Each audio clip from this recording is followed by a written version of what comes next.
Assalamualaikum,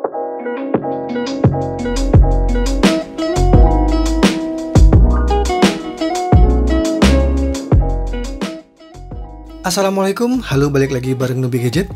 Di video kali ini saya akan ngebahas kesan-kesan saya selama 1 minggu menggunakan Redmi Note 8. Ya, Redmi Note 8 ini saya beli di Mi Store secara offline dengan harga normal, yaitu 2,9 juta untuk varian 6GB dan ROM sebesar 128GB. Sejatinya HP ini akan jadi penerus dari Redmi Note 7 yang cukup populer dengan spesifikasi, harga, dan kegoibannya. Kira-kira pantas nggak ya Redmi Note 8 jadi smartphone pilihan Anda berikutnya? Yuk langsung aja kita mulai. Nah, kalau ngebandingin Redmi Note 8 ini dengan generasi sebelumnya, hampir nggak ada perbedaan besar secara desain dan ukuran layarnya. Dari depan, layar berbentang 6,3 inch beresolusi Full HD Plus-nya ini kelihatan mirip, punya notch dan melengkung di setiap sisi layarnya. Bagian notch atau poninya ini sekarang udah pakai desain water drop notch dari yang sebelumnya bergaya dot drop notch di Redmi Note 7. Di bagian dagu kini udah ada logo Redmi, walaupun agak sedikit maksa sih. Kemudian secara bobot juga sedikit lebih berat dan lebih tebal dibandingin sama Redmi Note 7. Frame bodinya masih berbahan plastik plus Gorilla Glass 5 yang melindungi permukaan layar dan bagian belakangnya. Nah, Redmi Note 8 memang punya varian warna lain yang kelihatan cakep dan menarik. Tapi warna hitam yang saya pilih ini jelas kelihatan simple dan elegan. Cocok banget karena saya suka sama desain cover belakang yang minimalis seperti ini. Di luar kebiasaan, kali ini Redmi Note 8 udah dilengkapi dengan slot microSD yang terpisah, bersanding dengan 2 slot nano SIM card yang berada di tray yang sama. Langkah yang bagus karena biasanya sih seri Redmi Note selalu mengandalkan slot hybrid. Perubahan lainnya ada di lubang mic utama yang berada di bagian bawah. Kini terdiri dari 2 buah lubang yang sebenarnya sih hanya sekedar estetika desain biar kelihatan beda. Terus infrared blaster, juga LED notifikasi tetap ada, dan mudah-mudahan nggak ada niatan Xiaomi buat ngilangin kedua fitur tersebut yang memang nggak dimiliki oleh para pesaingnya. Soal baterai, meskipun bukan kapasitas yang paling besar, tapi seharusnya sih 4000 mAh udah cukup memenuhi standar untuk pemakaian smartphone rata-rata kebanyakan orang. Apalagi HP ini udah dukung fast charging 18 watt menggunakan port USB Type-C. Jadi nggak butuh waktu lama buat ngecas baterai ke posisi full. Tapi sayang charger bawaannya ini hanya bisa ngasih output daya maksimum sampai dengan 10 watt. Jadi ya tetap harus cari charger lain yang ngedukung quick charge biar lebih optimal. Oh ya, softcase bawaan yang saya pakai ini kualitasnya lumayan lah. Tonjolan di bagian layar sedikit lebih tinggi tapi nggak di bagian kameranya. Sedangkan di bagian fingerprint cukup dalam, jadi lebih nyaman diraih kalau dipakein case. Di bagian port charging ada semacam tutup pelindung. Idenya bagus sih, tapi mudah-mudahan nasibnya nggak seperti softcase bawaan Redmi 7 yang ujung-ujungnya nggak bisa ditutup rapat. Redmi Note 8 berjalan di atas sistem operasi Android 9 Pie dengan kustomisasi MIUI versi 10.3. Sebelum menginstal macam-macam aplikasi dan game, tersisa 112GB dari total 128GB yang ada. Soal free RAM untuk varian 6GB ini nggak usah dipikirin lah.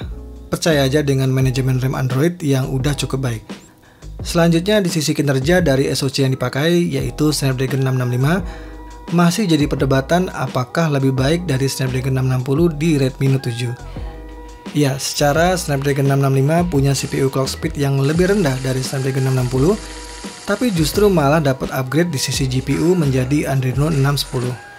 Tapi saya yakin performanya nggak jauh berbeda lah kalau dipakai buat harian. Dipakai ngegame pun masih lancar kok, dan sejauh ini saya nggak nemuin problem mengenai touchscreen di layarnya.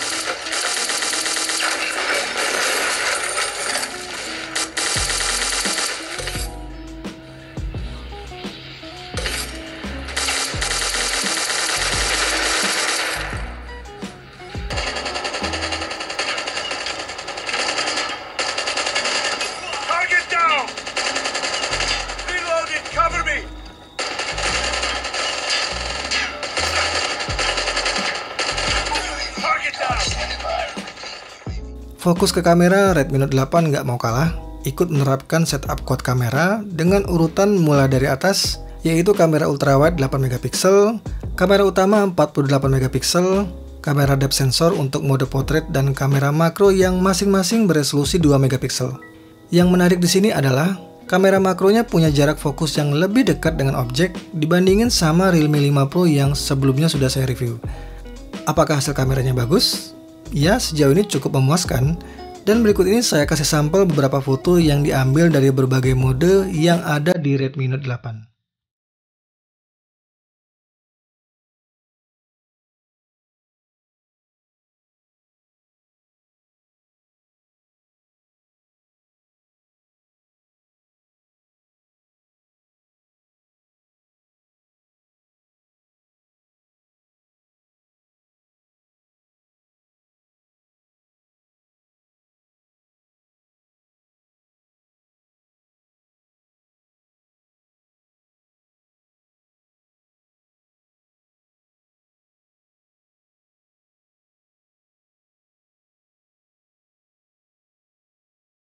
Ya, jadi kalau boleh disebutin, keluhan saya sementara ini hanya dari sisi software yang belum begitu optimal.